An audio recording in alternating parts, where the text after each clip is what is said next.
Hello everyone, I hope you enjoy listening to the story. My name is Daniel Cart, and I am 27 years old.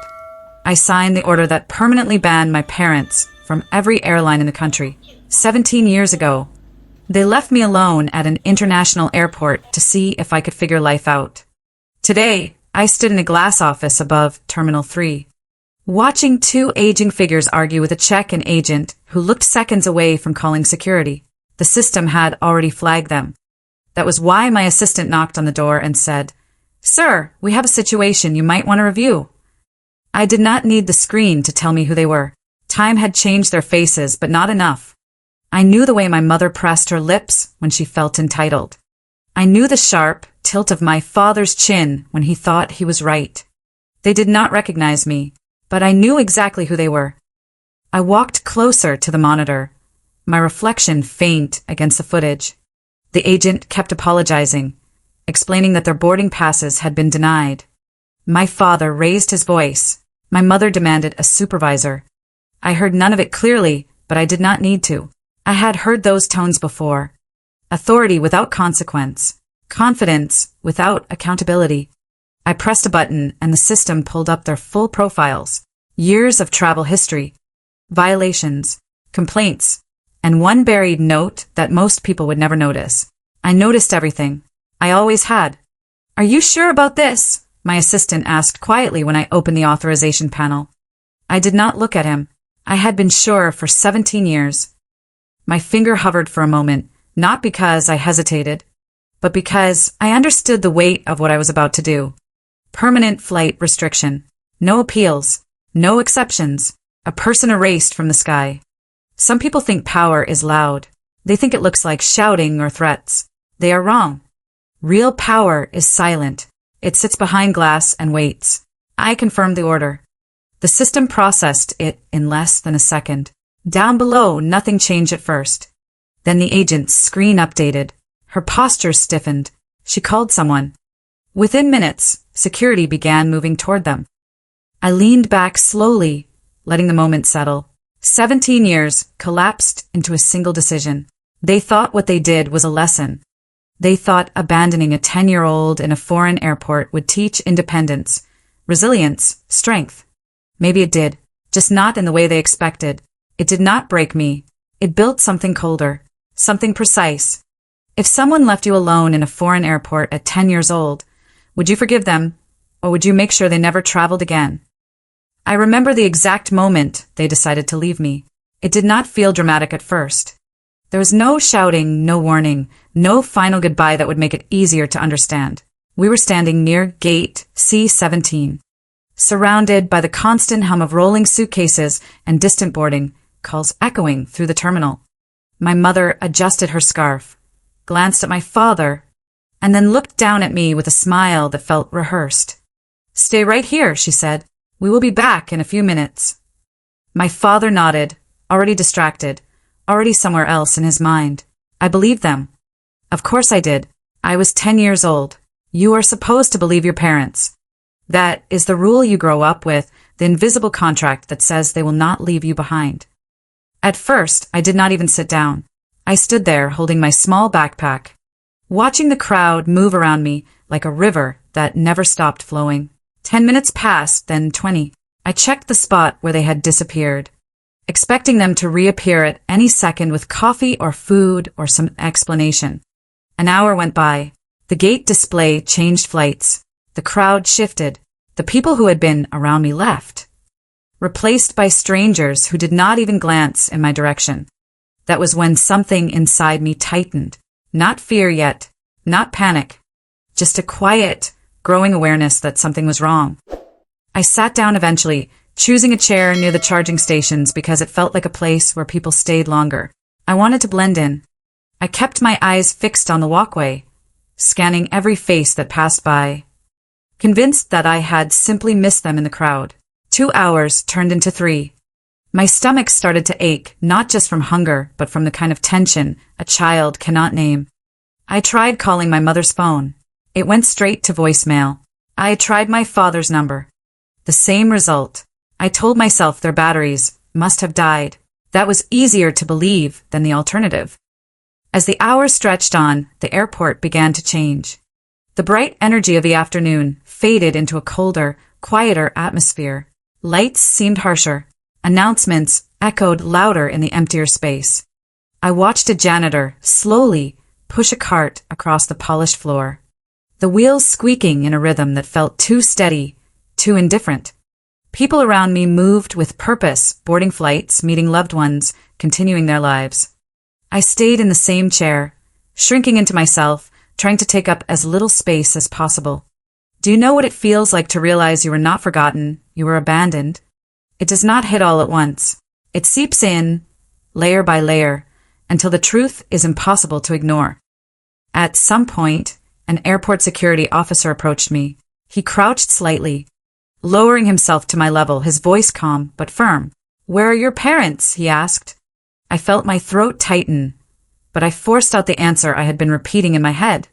"They are coming back," I said. "They told me to wait."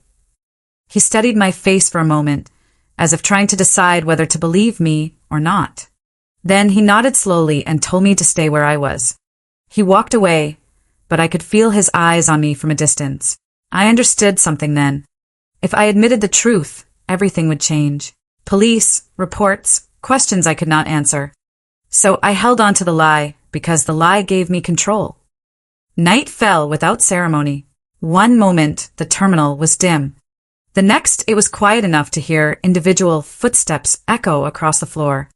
I curled up slightly in the chair, hugging my backpack, using it as both a pillow and a shield.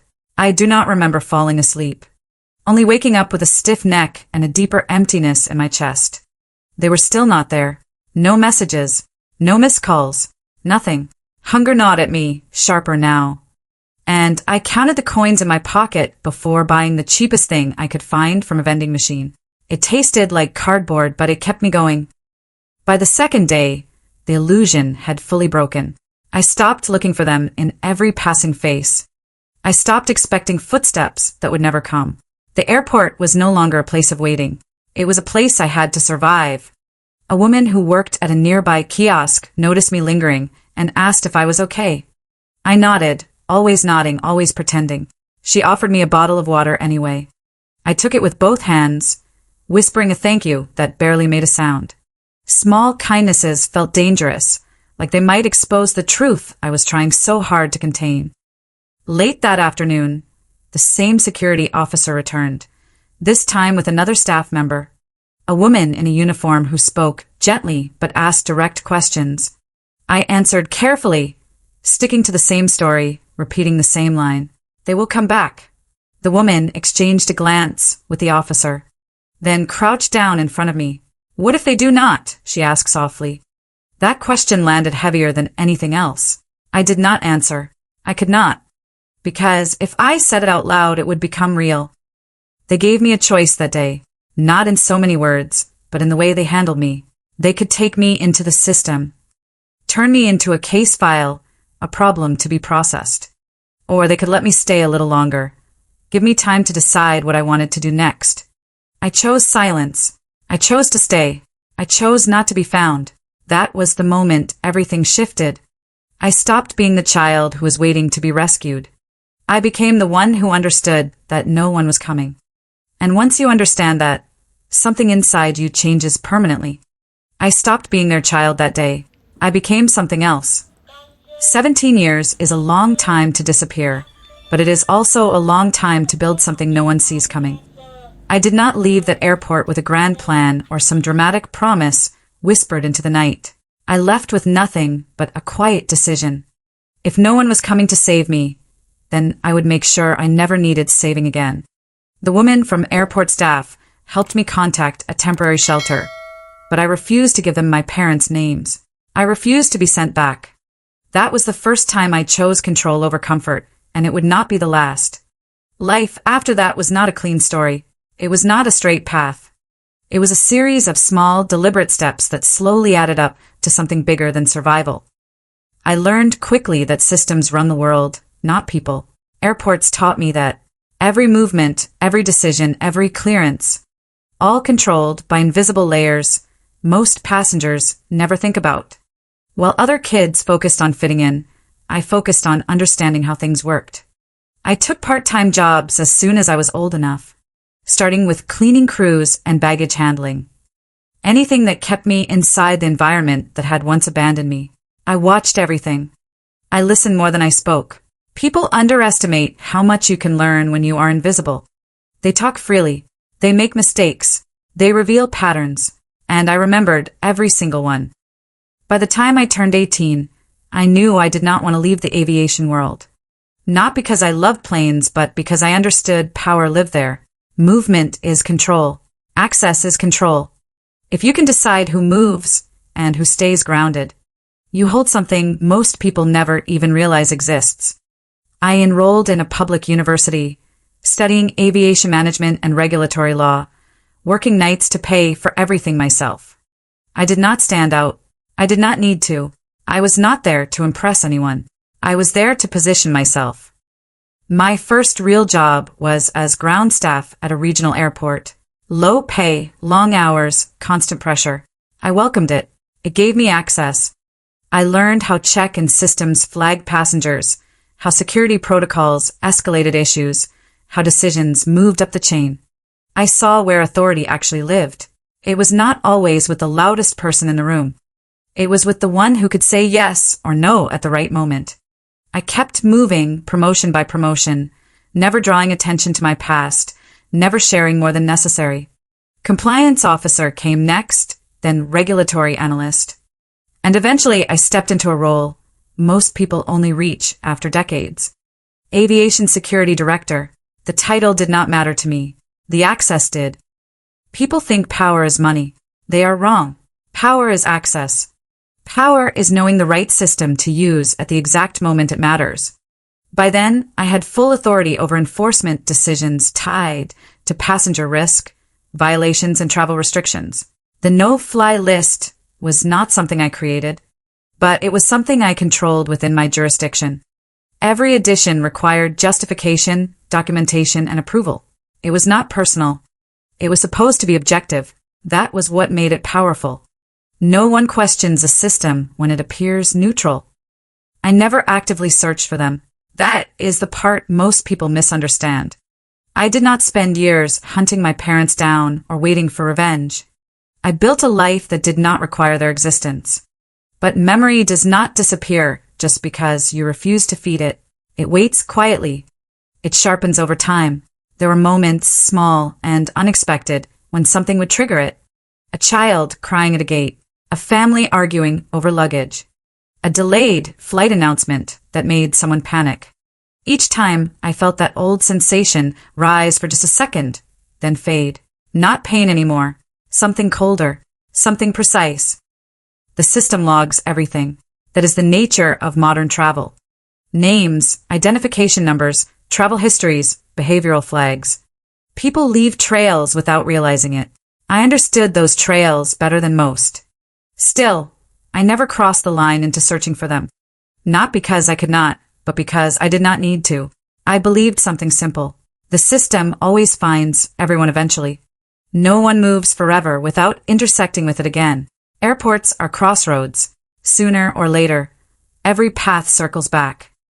Over time, my perspective shifted completely. I stopped thinking in terms of forgiveness or anger. Those emotions require energy, and I preferred efficiency. What mattered to me was control, structure, balance. If something disrupted that, I corrected it. If someone violated it, I enforced consequences. That was my role. That was my function. And I was very good at it. My colleagues respected me because I was consistent. I did not bend rules for sympathy. I did not escalate situations for ego. I applied the system exactly as it was designed. Nothing more, nothing less. Then one afternoon, everything aligned. It started like any other routine check. The system flagged a discrepancy tied to identification verification at a check-in counter. That alone was not unusual. It happens more often than people think. My assistant forwarded the case to me because the alert triggered a secondary review requirement. I opened the file without expectation. Just another name. Just another case. But the moment I saw it, something shifted. Not a surge of emotion. Not shock. Recognition. Immediate and absolute. Their names appeared on my screen. I did not rush to the terminal when their names appeared. That is the first thing you need to understand. People expect revenge to be emotional, impulsive, explosive. Mine was none of those things. I closed the file for a moment, leaned back in my chair, and let the silence settle around me. 17 years collapsed into a single line of data, and yet I felt nothing urgent pulling me forward. I had spent too long building control to lose it now. When I finally stood up, it was not out of anger. It was procedure. By the time I reached the observation corridor overlooking the check-in area, security had already formed a loose perimeter. They were not aggressive yet, just present, watching, waiting for instructions. My parents stood at the counter, visibly frustrated, their voices cutting through the low hum of the terminal. My father's hand slammed lightly against the desk as he spoke, his tone sharp with entitlement. My mother leaned forward, her expression tight, insisting on escalation, demanding to speak to someone with authority. I recognized every gesture. Nothing had changed. Time had worn them down physically, but inside they were exactly the same. I watched them for a full minute before stepping forward. Not because I needed time to prepare, but because I wanted to observe. People reveal themselves most clearly when they think they are right. The agent behind the counter maintained her composure, repeating policy, explaining that their boarding clearance had been revoked pending review. My father laughed in disbelief, a short, dismissive sound. "There has to be a mistake," he said. "Fix it. Not please. Not can you help. Just fix it." My mother added, "We have a connecting flight. We cannot be delayed because of your system error." The word system lingered in my mind. They had no idea how right they were. I stepped into their line of sight without announcing myself. The agent glanced at me first, relief flashing across her face for just a second before she straightened her posture. "Sir," she said quietly. My parents turned at the same time. Their eyes passed over me without recognition. The way you look at someone you assume is just another employee. For a brief moment, I considered letting that remain. Letting them walk away confused, denied, insignificant. But that would not complete the equation. This was not just about denial. It was about understanding. "What seems to be the issue?" I asked, my voice even controlled. My father answered immediately, stepping closer as if proximity alone could shift authority. "Your system flagged our tickets incorrectly. We need this resolved now."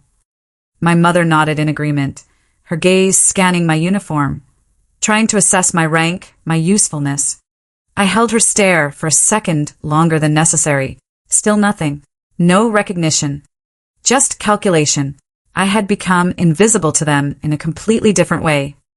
"There is no error," I said. The words landed calmly, but they carried weight. My father frowned, irritation sharpening his features. "Then explain it," he snapped.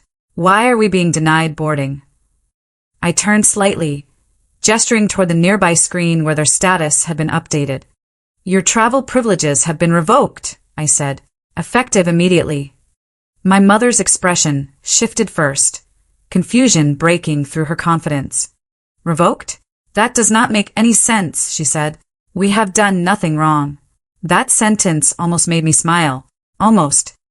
"You have a right to request a formal explanation," I replied, maintaining the structure of protocol, "but the restriction is permanent." The word permanent hung in the air longer than anything else.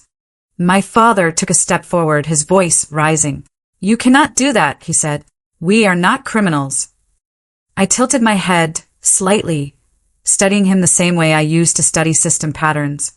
"This is not a criminal designation," I said. "This is an administrative enforcement decision." He did not understand the distinction, but it did not matter. The outcome was the same. My mother's eyes narrowed as she looked at me again, this time with more focus, more attention. Something in my voice, maybe the cadence, maybe the lack of reaction, triggered a flicker of recognition. "Have we met before?" she asked slowly. There it was, the first crack. I held her gaze, letting the silence stretch just enough to make the moment uncomfortable. "Yes," I said, "a long time ago." My father glanced between us, irritation giving way to uncertainty. "What is this?" he demanded. If this is some kind of personal issue, you need to step aside and let someone else handle it. I let out a quiet breath, not a frustration, but a finality. It is personal, I said, but it is also fully within policy. My mother's face paled slightly as realization began to take shape. Wait, she said, her voice softer now, searching. No, that is not possible. I stepped closer, just enough to remove any doubt. Gate C17, I said. You told me to stay there. You said you would be back in a few minutes. The color drained from her face, completely. My father's expression froze, the pieces aligning too quickly for denial to hold. For a moment, no one spoke. The noise of the terminal faded into something distant, irrelevant. My mother's lips parted, but no words came out. My father looked at me as if trying to rewrite the past in real time, as if there was still a version of this where he was not responsible. We came back, he said finally, his voice unsteady now. We looked for you. I held his gaze, steady, unyielding. 17 years late is not coming back, I said. My father's shoulders dropped first, not dramatically, not like in movies, but just enough to show the shift. The confidence drained out of him in small, quiet pieces. My mother, on the other hand, stepped forward as if she could still fix this with words. You do not understand, she said quickly, her voice trembling now. We were trying to teach you something. We thought you would call for help. That someone would step in. It was supposed to make you stronger. I watched her carefully, searching for any sign of regret that felt real. There was none, only justification, wrapped in panic. You left a 10-year-old alone in a foreign airport for 2 days, I said. My voice did not rise. It did not need to. That is not a lesson. That is abandonment. My father ran a hand over his face, avoiding my eyes. We came back, he repeated, weaker this time, like the sentence itself had lost meaning. You were gone. I nodded once, acknowledging the statement without accepting it. Yes, I said. I was. The silence that followed felt heavier than anything they had said. Around us, people had started to notice. Passengers slowed their steps, glancing over, sensing something unfolding. Security stood closer now, waiting for my signal. My mother reached out, her hand hovering in the air as if she could bridge 17 years with a single gesture. Please, she said, we can fix this. We can talk. We are still your parents. I looked at her hand, then back at her face. No, I said quietly. You stopped being that a long time ago. I turned slightly toward the agent and nodded. That was all it took. The system had already processed the restriction, but now it moved into enforcement. One of the security officers stepped forward, his tone professional but firm. Sir, ma'am, you need to come with us. My father stiffened immediately, instinctively resisting.